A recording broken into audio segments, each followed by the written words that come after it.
Happy Monday. Today I'm going to teach you a super important tool that we are going to use a lot. It's the unit circle.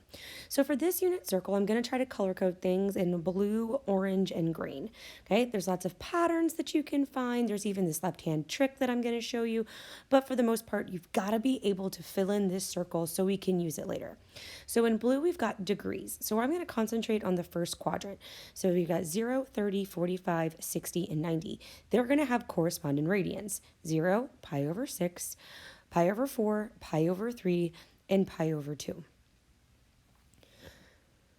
All of these radians are going to correspond now to coordinates that I'm going to write in green. So we've got 0, 0, root 3 over 2, 1/2, root 2 over 2, root 2 over 2, 1/2, root 3 over 2, and 0, 1. Okay, so that's my first quadrant. And what you're going to notice, you probably even saw the patterns as you were filling this one out. You've got a lot of root 3s, you got a lot of root 2s.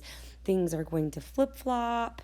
And those patterns you are seeing are not coincidences. They're patterns. So whichever patterns you see as you watch me fill this out and as you practice filling it out, you're going to have to start memorizing those patterns because you are going to have to fill out this circle on your own. Now, what's nice about the coordinates, what you'll notice is that the x coordinates are now going to become negative, which should feel pretty natural because you're traveling to the left on your Cartesian plane.